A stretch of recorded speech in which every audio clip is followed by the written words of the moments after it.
Hey,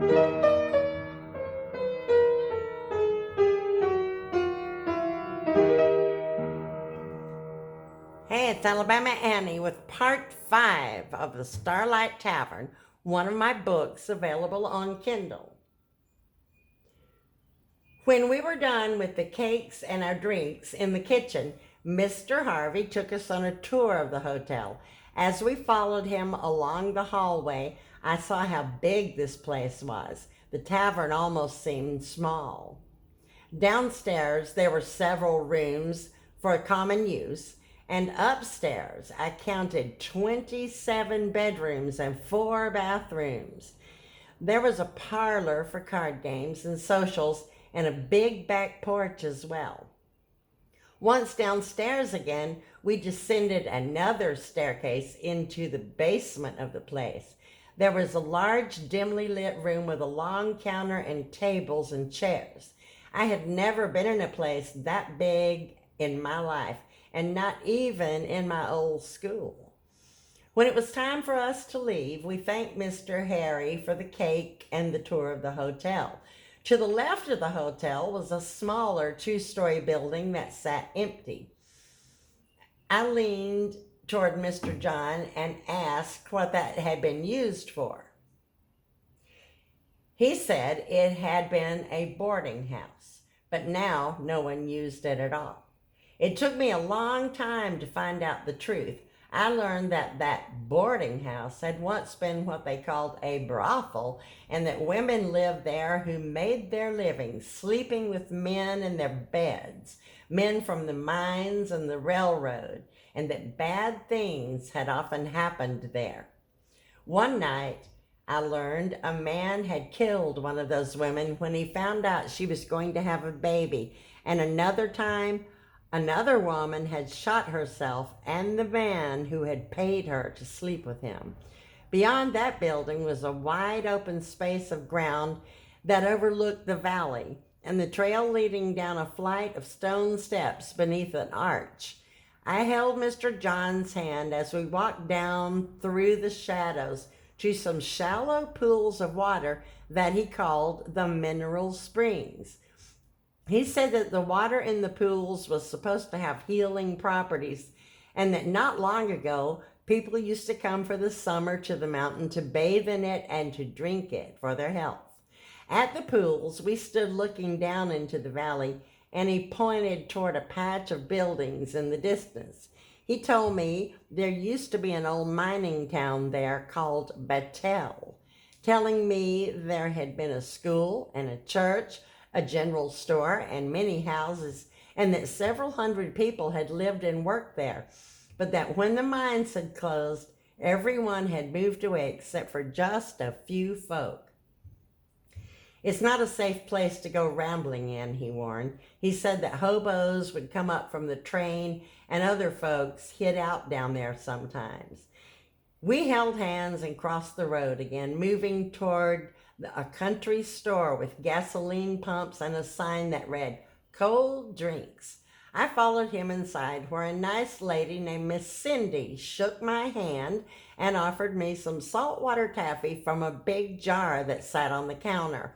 I took 3 pieces of the candy, and John took 2, winking at me and saying not to tell Miss Hattie. Behind the store, he pointed out a small stone house that sat beneath some large trees. He said that was the Payne house. He said that the Paynes had a boy about my age that I would meet soon. I didn't like boys all that much, but maybe he'd be all right, I thought to myself. Just a short distance from the Payne house was a little white church and a cemetery sitting up on a hill, and I recognized the cemetery from when Uncle Robert was buried. Beyond that, I could see another building about the size of the church, and he said that was the schoolhouse. "That's where you'll be going to school this fall," he told me, as I gave him a puzzled look. The schoolhouse was so small, I wondered just exactly where all the classrooms were. There had been a schoolroom for each grade in my school in Birmingham, and I told Mr. John so. but he only laughed and said that at this school, all of the children sat in one big room together. I just couldn't imagine what that would be like. Past the school and a playground, we walked along the roadside, crossing a small bridge that looked down over a river, and he pointed to some buildings I could barely see through the trees. Those, he said, are the summer camps, where lots of children come to visit every year, he said, telling me that many of the children and their families stayed with us at the tavern and at the hotel when their children were attending camp. I asked him if I could go to camp too. He told me I might be able to go sometime, but that mainly the children who came to the camps were from out of town. Then we turned back toward the tavern again, passing a little white building that Uncle John said was the jail and the fire department, and to the left of that was an automotive garage. On the corner along from the tavern was the post office, and it was very small too, like the school. We held hands and crossed the road again into the tavern yard, and Uncle John pointed back to the trees to another small church as we moved past it along the yard again on the far side of the tavern, and I noticed another cabin sitting back in the trees. He said that was where old George Post had lived, and that he was a very old man who had lived there since he was born. He said George would be taking his afternoon naps about then, so we did not disturb him. In front of the post cabin, the lawn ended at a narrow lane, and beyond that, I could not tell. We walked along the lane to stand at the edge of a mountain. I held his hand as we looked hundreds of feet below the mountain and gazed out across the valley with tall mountains in the distance. He told me I should never walk along the bluff alone, pointing out how loose the rocks and stones were and how they could give way beneath your feet after heavy rains. I saw that that could be possible, but the view of the valley was beautiful. We couldn't see the old mining town from there, but instead we watched a train roll along the tracks, and we could hear its whistle blow. The train looked like a little toy from where we were, as John pointed down at the town of Sequoia. That's where the train stops and where we shop for groceries and go to the Five and Dime, he explained, as we walked away from the edge toward a grove of trees. We sat down in the shade for a while on some moss-covered rocks that were soft and cool to the touch, chewing the last of our taffy as he pointed to some bigger rocks beyond. He told me a most startling thing, and at first I thought he was joking. Mr. John told me the little people lived there and said that they were an ancient race of brave warriors who stood no taller than my knee, telling me that they were guardians of the mountain and protectors of ancient places such as this, as I gave him a funny look. But then he pointed out a place beneath a very old tree beside the rocks with a hole in its trunk that was almost shaped like a tiny door. I stared at that door as Mr. John said something about the little people again.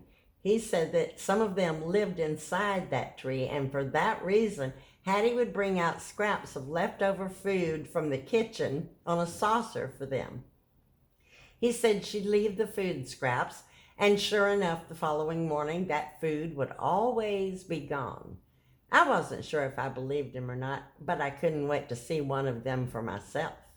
He nodded his head and said, "You just wait and see." So, just in case, I left my last bite of taffy beside the little door at the foot of the hickory tree for them before we walked away. After lunch was done, Miss Hattie and I baked cookies in the kitchen, and I had a very good time. And when the cookies were done, we took them out into the dining room on a platter for the guests and visited with a nice lady and her husband at the table. Miss Hattie poured them all some coffee and me some milk, and we sat munching on the cookies before they went off somewhere for the rest of the afternoon. Then that evening, Aunt Mary joined us for dinner in the kitchen, asking how I had enjoyed my first day at the tavern, and I told her I'd enjoyed it very much. I told her all about everything Mr. John had showed me and about the people I'd met and I was hoping that she would come and play with me in my room after dinner that evening, and asked her if she would. But she only shook her head. She got up from the table and announced that she was going out for the evening with friends. That would be the way it was most days with Aunt Mary. She was always entertaining the tavern guest, or going out for the day or for the evening, but after a while I didn't miss her being there very much. In fact, sometimes I hardly noticed. When Aunt Mary had gone to get dressed, Miss Hattie and I took the leftovers from our dinner out on a saucer to the little people and left the saucer beside the tree. I suddenly noticed my taffy was gone, but I couldn't say a thing about that taffy. I'd promised Mr. John I wouldn't.